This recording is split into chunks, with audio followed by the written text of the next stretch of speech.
kambing itu lebih cenderung dia ke legum, Pak. Oh gitu. Bagusnya, iya.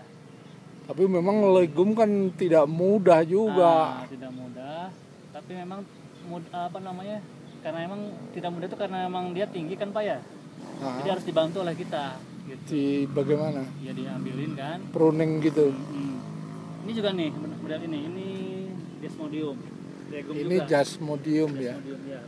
Sekelas legum juga. Ini juga disempal, ditanam hidup. Iya, ini mudah ini. Dia tinggal potong dahannya, kemudian kita tancapkan, dia akan tumbuh. Oh.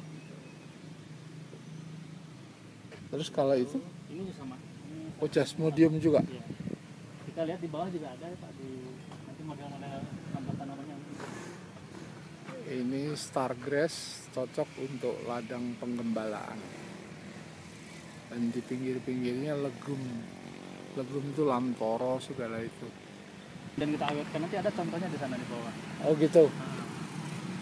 Itu lebih itu kan kita mengantisipasi pas saat kekurangan hijauan ya. Gitu. Kita pakai kayak gitu. Dia makan kering itu juga mau ya? Mau, iya. Kalau dari rumput, dari Stargrass masih cukup bagus proteinnya. Tapi kalau dari jerami itu udah berkurang. Kalau jerami padi berkurang. Oh jagung cantel segala ya? Ini yang tadi yang Desmodium. Ini gamal. Gamal tuh hampir sekelas dengan Desmodium. Jadi kalau alternatif untuk kambing ya seperti ini yang. Kalau ini apa nih? Ini gamal. Gamal. Ya. Oh jadi dipotong terus nanti dia tukul lagi ya? Kita ngambil batang ini aja, kemudian ditancapin, dia akan di stack gitu ya? Iya, akan tumbuh. Terus itu ada sorghum. Nah, sorghum itu dia proteinnya hampir sama dengan jagung. Iya. Itu, hampir sama dengan jagung, tapi di bawah padi. Umurnya lebih pendek apa lebih panjang ya? Yang mana yang ini? Sorghum. Sorghum itu lebih, kita panen kemarin sekitar 50 harian. Ya sama rumput ya? Iya. Jadi dia kalau sorghum kalau dipotong dia tumbuh lagi. Oh gitu. Ya, seperti rumput. Seperti rumput gajah. Beda dengan jagung. Kalau jagung kan potong udah dia mati. Kalau ini potong nanti tumbuh lagi gitu.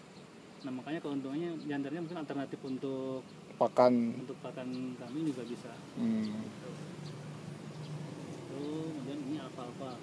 Alfalfa itu apa? Alfalfa itu sejenis legum juga, tapi dia proteinnya cukup tinggi. Lebih banyak digunakan untuk pengobatan terutama. Oh gitu. Iya, pengobatan. Ada antibiotik. Antibiotiknya iya. Itu kita sebenarnya menanam ada rumput ryegrass, dan di sana ada ryegrass. Ryegrass ada Stylosantes. Tapi sedang kita sih ngambil sampel kandangnya untuk kita. Ini kandang sapi yang mau diambil spermanya juga. Jadi ngumpulin benih rumput gajah, kita kumpulkan di sini. Ini cuma gini, sebenarnya kalau udah cukup tua bisa dipanen, kemudian diambil benihnya. Cuma karena ini baru tumbuh, jadi kan masih muda. Kalau kita paksa panen nanti bisa busuk gitu. Jadi menunggu. Ini apa ini? Kalau itu ini kiurat. Banyak digunakan untuk pengobatan terutama. Tapi kalau untuk ternak biasanya kita gunakan untuk kambing itu untuk menambah libido. Ya, kemarin kita sudah ada masa penelitian menggunakan ini, ternyata memang signifikan. Jadi ketika ditambah kiurat, obat kuat lah ini ya. Obat kuat. Tapi kalau untuk manusia biasanya digunakan untuk asam urat. Namanya gitu. Juga, ya, namanya kiurat kan. Nah ini ryegrass. Ryegrass ini jarang ditemui di Indonesia kemarin juga kita ngambil dari luar kalau nggak salah bibitnya. Ini proteinnya cukup tinggi juga. Ada kandungannya kemarin tuh sekitar 30%-an kandungan Protein. Iya. Oh ya udah sama anu ya, hewani ya. Malah lebih dari protein konsentrat ini. Atau gas. Ki urat. Obat kuat buat domba dan asam urat buat manusia. Ini napier juga ini ya, gajah. Iya. Kemudian tinggal dimasukkan aja, ditempatin di lubang itu, baru ditutup Tanah lagi. Tidak menutupi semuanya gitu. Biar Masih ada bagian yang muncul gitu ya. Nah, setelah begitu tinggal penyiramannya aja yang rutin. Itu kalau dengan penyiraman rutin itu mudah, sangat cepat dia akan tumbuh. Kalau apa ya, dia tahan juga gitu. Kalau rumput gajah ini tahan juga dengan kondisi panas, dia tahan. Panas tahan ya? Tahan. Kalau kering ya mati lah. Ya kalau terlalu kelamaan dia akan kering. Ya. Asal penyiraman itu mungkin.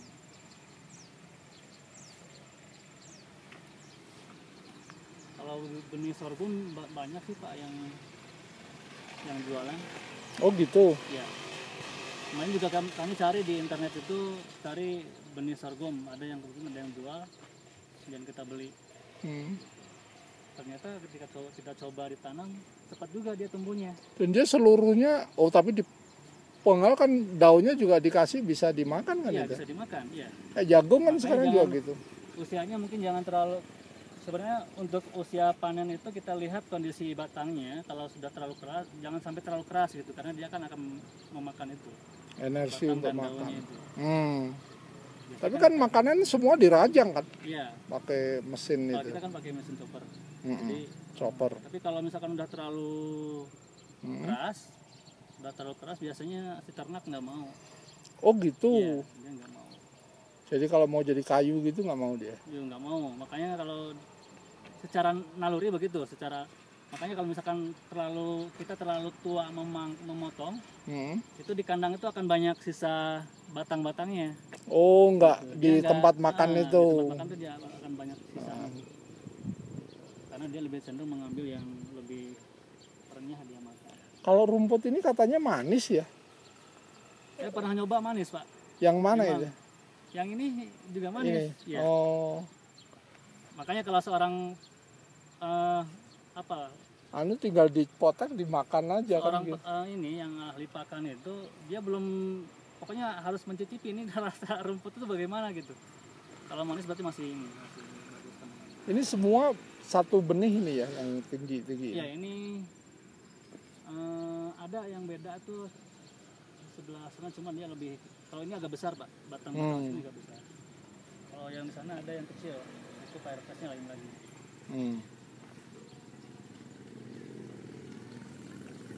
Paling banyak ini tapi ya, paling luas. Banyak ini, iya, paling banyak ini. Produksinya juga paling tinggi kali ya. Di sini ini paling tinggi satu rumpun, satu gudang. Dulu kan kita nanamnya hanya 4 batang Pak, ketika di stek itu. 4 batang, kemudian dia tumbuh kan dia beranak tuh, bertunas. Pas sekarang ini ketika kita panen satu rumpunnya bisa nyampe 9 sampai 12 kilo. Gitu. Satu rumpunnya sekali panen kilo, itu. Sekali panen. Kalau misalkan ini kan sekitar 1 hektar Pak. Kita menanamnya biar mudah untuk menghitung kebutuhannya. Di sini menggunakan jarak 1 kali 1 meter penanamannya. Jadi kalau 1 hektar berarti ada sekitar 10.000 rumpun. Iya, 10.000 rumpun. 10.000 rumpun. Kalau misalkan setiap rumpunnya sekitar 9 atau 10 kilo, 10 kali 10.000 berarti 100. Iya. 100 ton setiap panen. Sekali panen. Iya, 1 kali panen putaran ini. Gitu. Setahunnya bisa nyampe 5 kali panen. Setahun, iya. 6 kan 50-60 hari iya, kan. 6 kali lah, 5 sampai 6 kali. 6 kali tadi 100 ton, 600 ton. dalam setahun. Nah itu kan juga untuk bisa mengukur kebutuhan Iya, kita iya. kan, kebutuhan ternak gitu. Kalau ternaknya sendiri butuhnya seperberapa Kalau berat badan ya? kambing itu kalau untuk penggemukan itu 10% Dari berat dari badan. berat badan. Sapi juga sama 10%. Konsentratnya sekitar 1 atau 2% dari berat badan. Gitu. Jadi kalau misalkan di sini yang paling berat itu sekitar kalau kambing sekitar 80 lah. 80 kilo. 80 kilo. Itu pejantan ya? Pejantan, iya. 80 itu kan berarti kita butuh 8 kilo dia. 8 kilo sehari hanya satu rumpun. Iya. Kan untuk satu ekor satu rumpun. Nah ini aja paling sekitarnya hanya setengah hektar nih. Apa ya kira-kira Iya, ya? iya. Gitu. Jadi kalau untuk nanti sistemnya kita buat sistem patok kalau di sini Pak. Apa? Sistem patok. Oh, rotasi, jadi, rotasi ya. ya. Kalau misalkan itu juga menghitung kebutuhan gitu. Nanti misalkan hari ini patok 1 pertama, besoknya patok 2. Nah patok 1 dipanen langsung diolah besoknya. Diolahnya itu hanya dibajak, hanya digemburkan lagi tanahnya, digemburkan lagi tanahnya, kemudian dikasih pupuk kandang. Udah itu aja tinggal disiram. Gitu. Kalau pupuk kandang di sini luar biasa banyak. Kalau pupuk kandang kita ngambil dari kandang, dari sapinya sendiri. Jadi berputar gitu. Kotorannya kita kumpulkan, kemudian kita buat kompos, gitu. Tarik ke kebun. Nah di kebun dikembalikan ke rumput kan, gitu. Seperti itu. Terus soal hama gimana nih?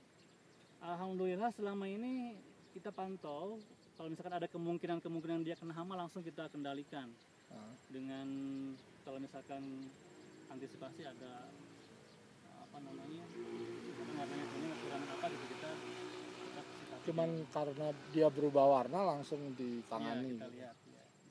Kebanyakan apa ya yang pernah terjadi lah? Kalau di kita rumput kayaknya sih enggak, kalau hama sih jarang Pak kita temukan Pak. Paling mungkin karena berangkat dari kandungan unsur hara tanahnya aja mungkin. Biasanya kita kalau melihat misalkan ini rumputnya kok agak kuning, kemungkinan di tanahnya kurang nutrisinya. Dan analisa kekurangan apanya, mungkin kurang kapur atau apa kan gitu. Oh, masalah asam basa aja ya? Iya. Biasanya kan langsung ditabur dolomit apa gitu ya? Ya di awal kita itu rutin Pak dalam setiap habis panen sebelum dibajak kita taburi dolomit, kemudian dikasih dulu pupuk kandang baru digemburkan pakai bajak itu. Jadi bercampur si tanah sama kotoran sama dolomit. Terus baru ditanam terinya ya kan kalau yang sudah yang baru yang ini tanam. Kalau yang ini udah jalan sendiri. Itu juga memperpendek umur sih itu ya. Iya. Dari tanam baru sama itu selisihnya 10 hari loh. 10 hari. Iya, betul.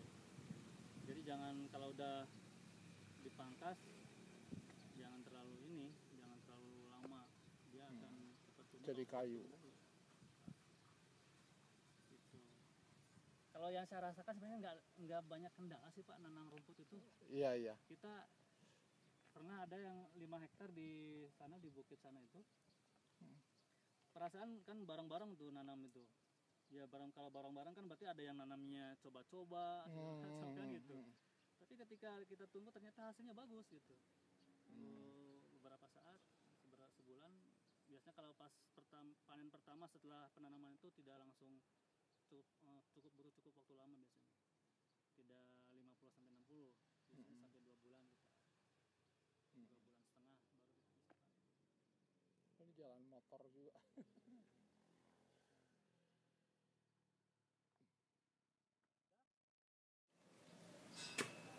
Tapi harus kering syaratnya ya. Harus kering Mbak ya. Jadi menurunkan kadar air. Itu dijemurnya berapa hari Pak kayak gitu? 4 hari. Yang tadi yang stargrass itu. Yang stargrass kita panen kan. Dan kita keringkan di situ aja di kebunnya di lapangan itu. Oh, biar dia terik matahari. Itu sekitar 4 hari atau kita udah lihat kalau misalkan jangan kekeringan juga gitu. Kalau kekeringan nggak bagus juga. Jadi, masih ada kering segar, airnya. Ya. Kering segar kelihatan. Nanti kalau udah cukup baru kita tarik ke pengepresan di sini. Oh, di sini ada mesin press juga. Ya, cuma manual masih. Oh, gitu. Masih putar manual. Belum pakai mesin ini Ini itu kemudian yang di sini ini ada silase. Silase itu Ini kan cair kalau silase ya. kalau silase ya dia basah Pak. Cuma nggak basah amat sih nih kali ini. Ini Oh diikat lagi ya. dikantongi. Dalamnya itu rumput sama bisa campur dengan jagung. Itu terjadi fermentasi di situ ya? Iya, terjadi fermentasi. Kita berikan dalam kalau kondisi-kondisi emang kondisi kekurangan. Oh, dalam keadaan kekurangan produksi segar ya? Iya, kondisi segar baru kita kasih. Biasanya kalau kita berikan nggak langsung diberikan, harus diangin-anginkan dulu.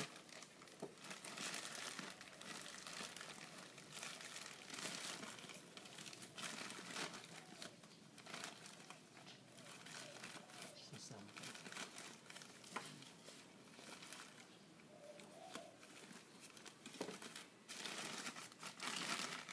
Nah, seperti ini.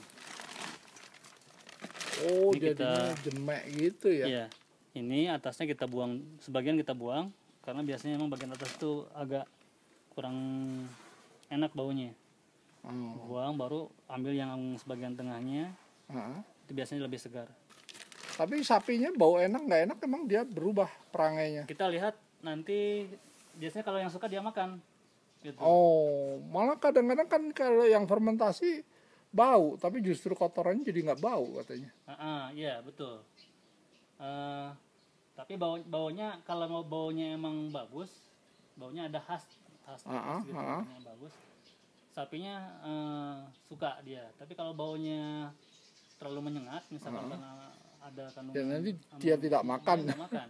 Oh. Gitu. Ya gampang aja kalau mau makan ya berarti Iya, doyan. betul. Kalau dia makan berarti dia doyan. Itu umurnya udah berapa yang ini? Ini pas saya kesini udah 2 tahun setengah nih Pak. Ini silase ini? Iya. Oh iya? 2 tahun setengah. Makanya kuncinya di bagaimana agar kondisinya rapat gitu. Oh. Rapat, kalau ada bolong aja kena udara, udah Busuk jadinya ya?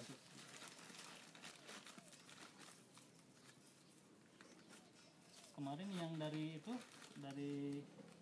lembaga pendidikan itu kita coba bandingkan dengan silase yang punya kita gitu.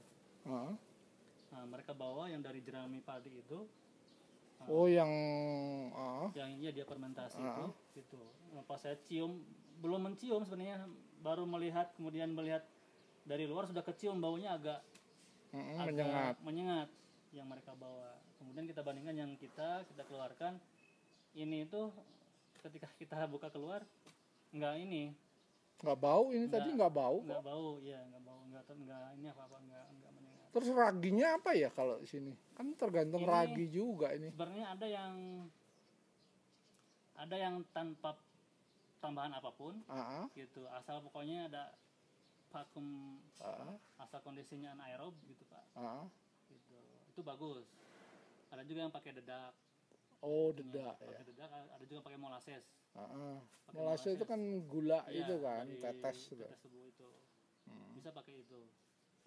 Dicampur baru masukkan. Itu kita juga sering memeriksa kandungan nutrisinya. Jadi itu yang kita butuhkan informasinya kan untuk memformulasi kebutuhan ternak gitu dari hasil analisa analisa kandungan nutrisinya. Ini silase itu proteinnya juga tinggi ini memang. Jerami aja kalau jadi itu jerami kan miskin sekali protein. Iya, proteinnya serat kasarnya kan tinggi. Iya. Cuman 3,75 bisa jadi 2 kalinya kok. Bisa jadi 7, 8 kalau jerami. Ini. Oh. Jadi berapa kayak bawang itu ya dibelah-belah gitu. Ini aja. Macam bawang padi. Macam bawang. Ini ambil segini aja. Segini tanamin. Udah jadi satu rumpun. Bisa jadi satu rumpun. Nanti dia akan menggundur sendiri. Kalau gitu mesti dipot aja di rumah dulu ya.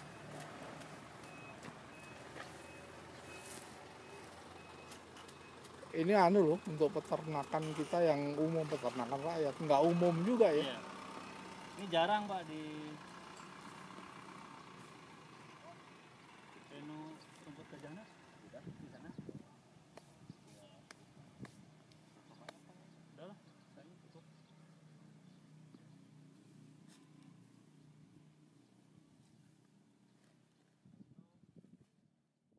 Bawang ya. Iya. Kucai. Ya, kayak segini aja Pak, nanti segini atau sebenarnya segini juga tahan sih. Sebetulnya sendirian juga bisa hidup ya Iya, teorinya. asal dia ada akarnya aja Pak. Nanti bisa security. Biosecurity. Iya. Jadi untuk kendaraan-kendaraan yang masuk ke daerah sini, ini ada itunya, ada Antiseptik. Jadi semua kendaraan tuh harus lewat ini. Jadi karena dari luar dia khawatir bawa penyakit, ketika lewat sini